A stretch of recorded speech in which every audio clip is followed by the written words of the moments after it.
ating oras.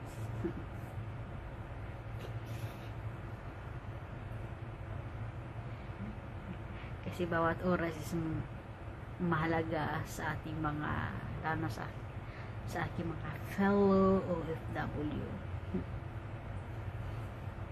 Good morning po. Happy Sunday.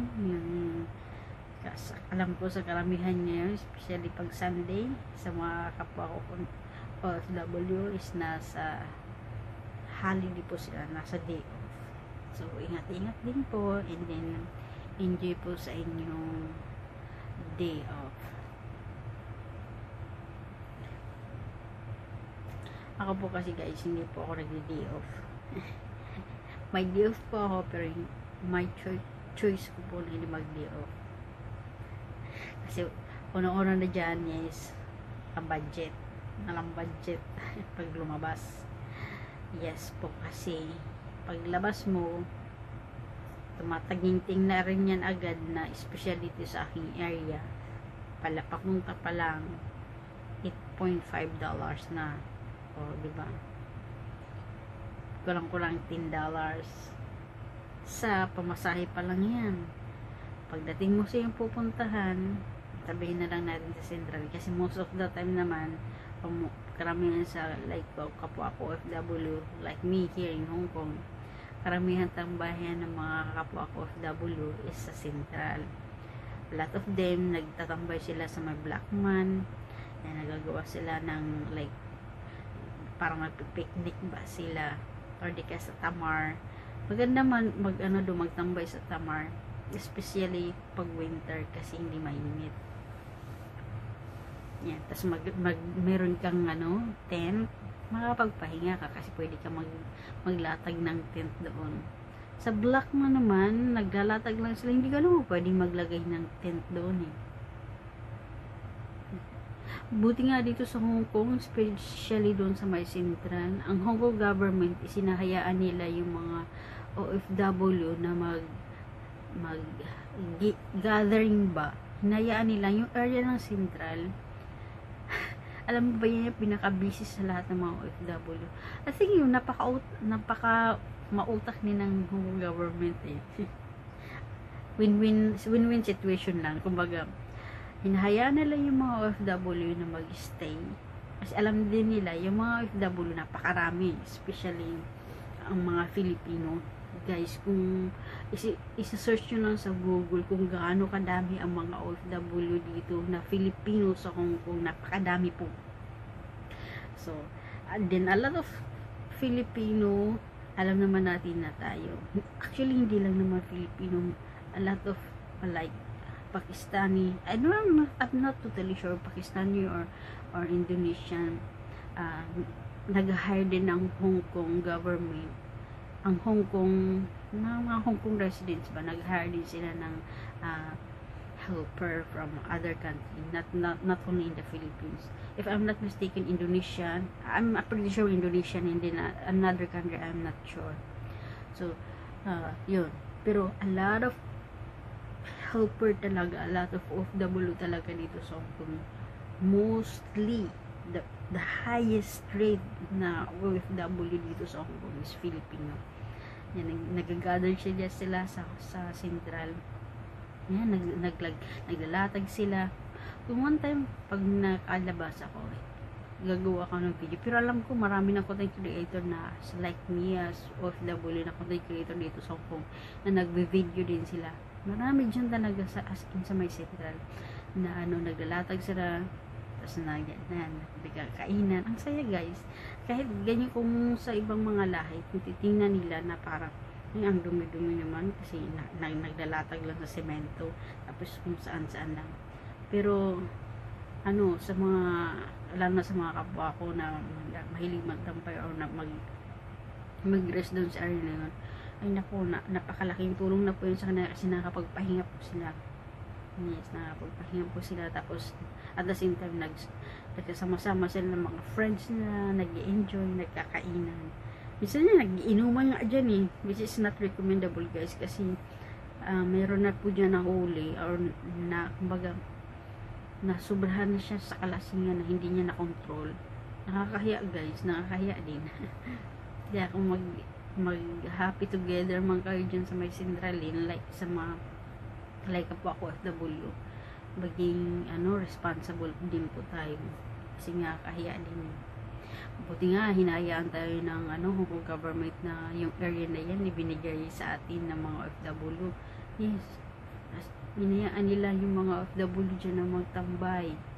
Kasi sinasara nila yan para, especially pag Sunday, para sa mga OFW. Hindi nila pinapasok mga sasakyan. Nga din, nakakatuwa. Yan ang kinagandahan din dito sa Hong Kong. Kasi patas yung government nila, patas sa lahat.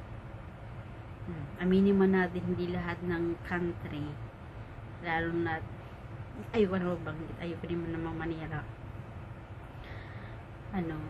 hindi ganun. Minsan may mga country, mas nga sa Philippines, hindi naman atin bilang ako Filipino, yung ating government is alam na. You know what I mean. Yeah. Kung mag-a-apply ka man as OFW, mas mainam na na lang po kayo, mag-Hong Kong. Although sinasabi ko rin naman sa inyo, sinasabi ko rin pa ulit-ulit sa mga nagbabalak mag-apply, is hindi po lahat talaga siniswerte din. Kasi malilit man po yung bahay dito, kumbaga mga apartment. Tapos hindi ko na magbanggit, nakakahiya din. Basta good luck na lang. Basta hindi lahat is pare-parehas, siniswerte din. Pray lang. Basta pero may recommend ko pa rin, mas mainam pa rin dito sa Hong Kong kung mag-apply ka as OFW. Yes, basta kailangan mo lang ng matatag ka, mahaba yung pasensya mo, sipag, marunong kang marunong kang makiramdam. Yes. Tapos pero basta huwag ka lang din magpapaapi. Kasi meron din kasi ditong mga na mahilig din bang api. Hindi rin naman lahat, pero kumbaga sa like 100%, meron 89% na most of them is mabuti. Yes. Unlike the other country.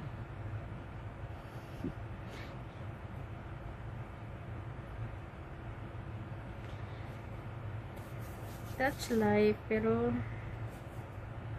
at the end, kumbaga sa bandang huli,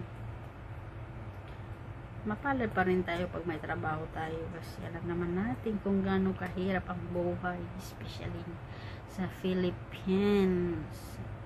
Alam nyo guys, hindi naman mahirap ang Pilipinas kung yung mga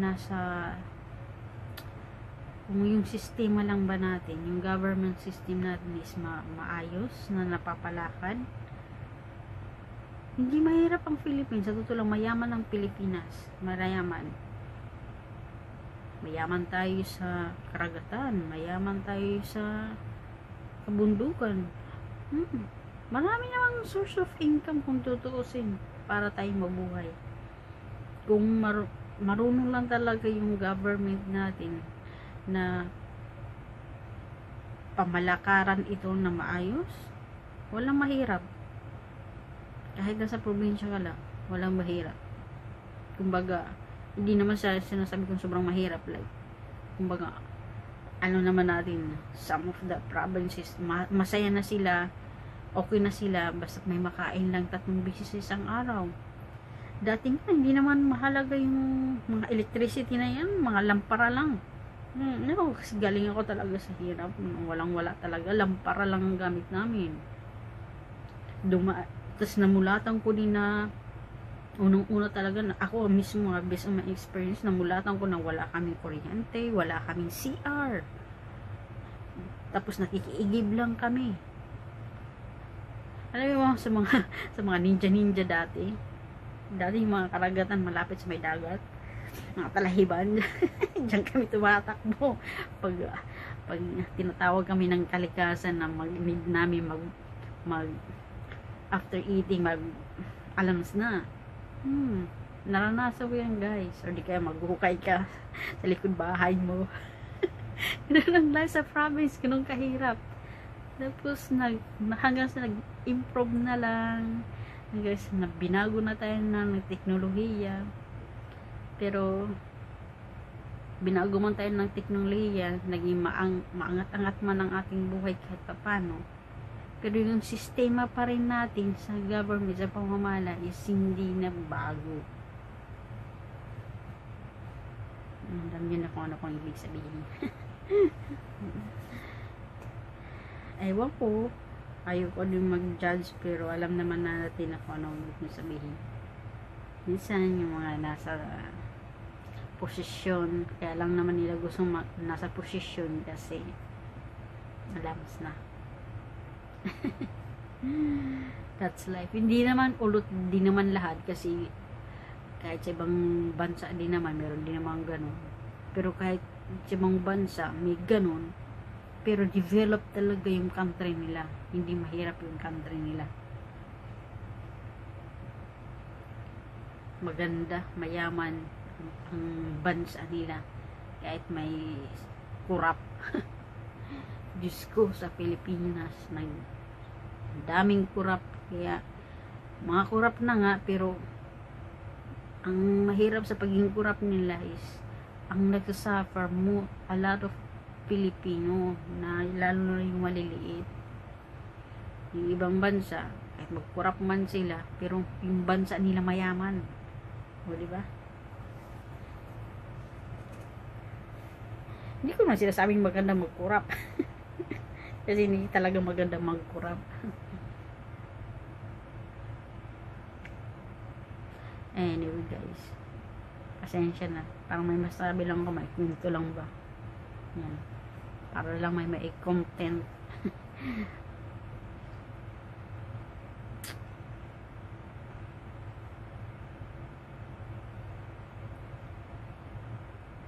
Tagal din kasi gumawa ng video. Nakakainip din. Maganda sana gumawa ng video, especially kung kung may kausap ka din dyan sa camera. Kaya ganyan na, may kakwentuhan ba, tapos i-record mo para hindi boring ba. Kasi parang timang-timang lang ako, sasalita lang ako mag-isa, kinakausap ko yung sarili ko dyan sa may camera. Thank you guys for watching. Please don't forget to like, comment, and subscribe. See you next time. Bye.